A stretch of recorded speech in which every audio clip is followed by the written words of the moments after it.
오늘 하나님의 말씀은 주부에는 1절부터 되어 있지만 4절부터 9절까지만 읽겠습니다. 구약성경 신명기 6장 4절에서 9절까지 말씀을 보겠습니다.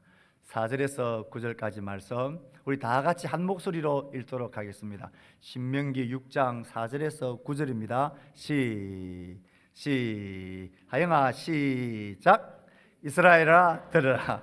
우리 하나님 여호와는 오직 유일한 여호와이시니 너는 마음을 다하고 뜻을 다하고 힘을 다하여 내 하나님 여호와를 사랑하라. 오늘 내가 내게 명하는 이 말씀을 너는 마음에 새기고 내 자녀에게 부지런히 가르치며 집에 앉았을 때에든지 길을 갈 때에든지 누워있을 때에든지 일어날 때에든지 이 말씀을 강론할 것이며 너는 그것을 내 손목에 메어 기호를 삼으며 내 미간에 붙여 표를 삼고 또 내 집 문설주와 바깥문에 기록할지니라. 아멘. 오늘 먼저 영상을 보도록 하겠습니다. 우리가 새해 1월 1일 시작하면서 영상 준비해 주세요. 새해 1월 1일 시작하면서 우리 매일 성경 본문이 어느 성경입니까? 신명기입니다. 자, 창세기 다음에 창세기, 출애굽기, 레위기, 민수기, 신명기. 이 신명기가 어떻게 구성되어져 있는지 저 먼 곳에서 강사님을 영상으로 초대했습니다. 언젠가 한번 소개했죠. 바이블 프로젝트라는 좋은 앱을 영상을 소개했는데요. 그 바이블 프로젝트의 신명기가 어떤 책인지를 이제 이 만화와 함께 쭉쭉쭉 설명해 놓은 겁니다. 한 8분 정도 되는 신명기의 내용입니다. 불도 다 꺼주시고 플레이해 주십시오. 신명기가 어떤 책일까? 위에 불도 꺼주시고 신명기 이거 우리 보고. 신명기는 성경의 5번째이자 토라의 마지막 책입니다. 출애굽 후 이스라엘은 시내산에서 1년을 지내며 하나님과 언약 관계를 맺습니다. 출애굽 세대는 광야에서 끔찍한 여정을 겪고 결국 하나님이 아브라함에게 약속하신 땅으로 들어가기에 부적격 판정을 받죠. 신명기는 모세가 새로운 세대 앞에서 토라를 설명하는 장면으로 시작되고 여기서부터 이 책의 구성과 목적이 펼쳐집니다. 신명기는 모세의 설교 시리즈로서 그가 새로운 세대에게 하나님과의 언약에 신실하라고 권면하는 내용입니다. 책의 중심에 나오는 율법들은 하나님과 이스라엘 사이에 맺어진 언약인데요. 새로운 율법도 있지만 대부분 시내산에서 주어진 율법의 반복이죠. 이 책의 이름도 바로 여기서 왔습니다. 그리스어로 듀테로노미오는 두 번째 율법이라는 뜻이죠. 이 율법들을 중심으로 양쪽에 모세의 설교가 배치되고 각각 두 부분으로 나눠집니다. 그럼 자세히 살펴보겠습니다. 모세는 먼저 그동안의 사건들을 요약하면서 이전 세대가 얼마나 불순종했는지 강조합니다. 광야에서 변함없는 은혜로 공급하신 하나님과 대조되죠. 하나님은 그들에게 벌을 내리시지만 결코 언약은 잊지 않으셨습니다. 이후 간곡한 설교를 통해 모세는 새로운 세대에게 부모 세대보다 언약에 더 신실하라고 당부합니다. 10계명을 상기시키면서요. 이 부분의 한가운데 유명한 구절인 쉐마가 등장하는데요. 모세는 말하기를 들으라 이스라엘, 우리 하나님은 유일한 여호와시니 너는 마음을 다하고 뜻을 다하고 힘을 다하여 내 하나님 여호와를 사랑하라. 이게 유대교에서 매우 중요한 매일의 기도가 되고 이 구절이 신명기의 모든 주제들을 이어주죠. 히브리어로 쉐마라는 말은 단순히 듣다라는 뜻 이상의 의미를 갖는데요. 들은 것에 반응하다, 우리말로 순종하다라는 뜻을 포함합니다. 또 히브리어로 사랑이라는 말도 감정이나 느낌 이상을 의미하는데요. 사랑은 전심으로 하나님께 헌신하겠다는 결단이며 우리의 의지, 감정, 생각, 마음을 다해야 하죠. 이렇게 이스라엘이 하나님께 순종하고 헌신하는 것은 훨씬 큰 목적을 위함인데 율법에 순종함으로써 열방에서 특별한 민족이 될 것이기 때문이죠. 하나님이 시내산에서 말씀하신 것처럼 그들은 제사장 나라가 될 텐데요. 모세가 방법을 알려줍니다. 이스라엘은 율법을 지킴으로써 온 세상에 하나님의 지혜와 공의를 드러낼 기회를 갖습니다.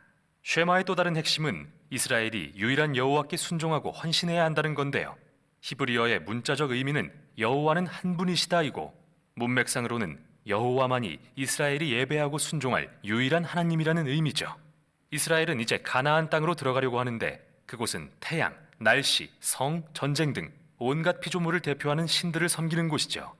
모세가 볼 때 이런 우상을 숭배하는 건 인간을 천하게 하고 공동체를 파괴하지만 창조와 구속의 이스라엘의 하나님을 예배하는 건 생명과 복으로 나아가는 길이었습니다. 이제 신명기의 중심에 율법 모음이 등장합니다. 크게 주제별로 배치되어 있는데 시작은 이스라엘이 하나님을 예배하는 법규입니다. 그들은 중앙의 한 성전에서 유일한 하나님만 예배해야 했고 가난한 사람들을 돕는 것으로도 하나님께 예배를 드렸죠.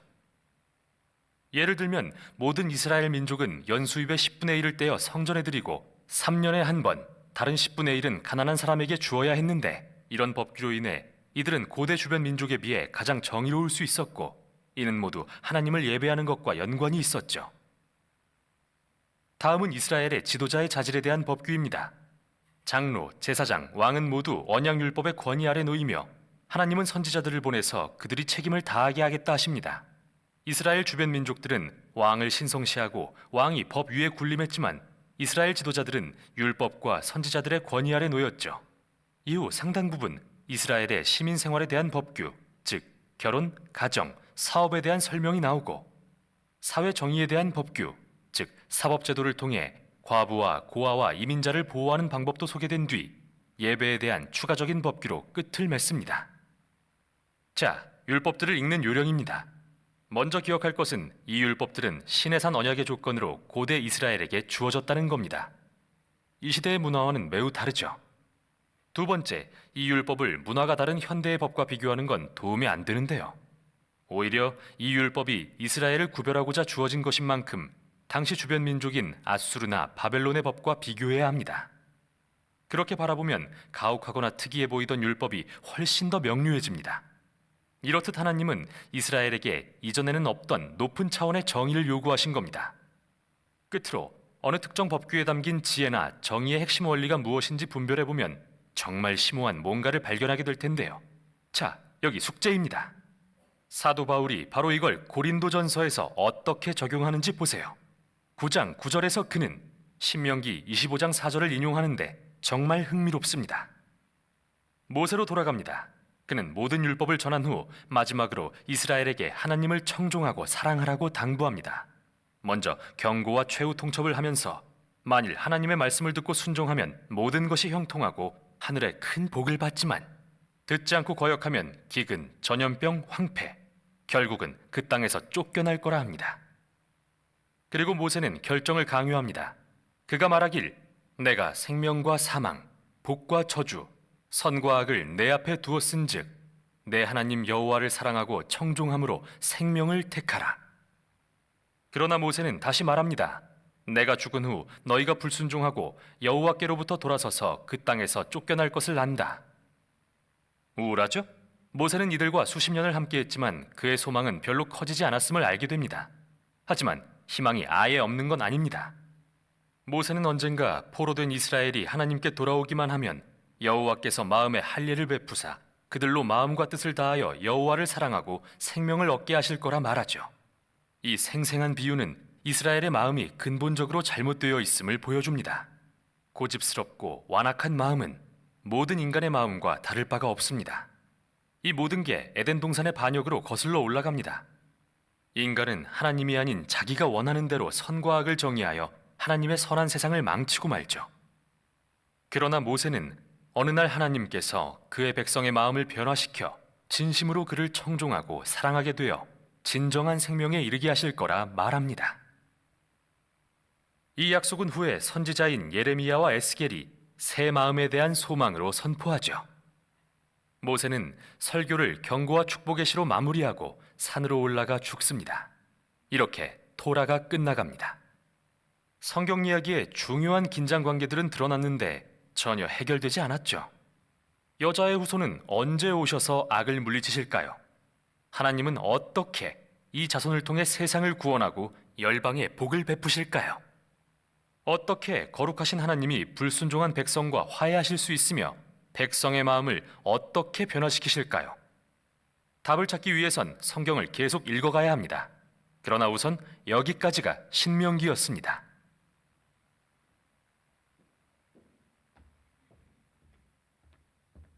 네, 여러분 스마트폰을 가지고 계실 때에 좋은 유익한 앱들이 참 많습니다. 그 중에 하나가 바이블 프로젝트, 한국어로 번역이 되어 있는 참 좋은 앱입니다. 그곳에 가셔서 성경에 관한 다양한 내용들을 참고하실 수가 있습니다. 쉐마라는 뜻이 무엇이라 그랬습니까? 쉐마는 듣다, 좀 더 정확하게 말하면 들으라는 명령어입니다. 듣다라는 동사가 샤마, 그걸 들으라 하는 것이 쉐마입니다.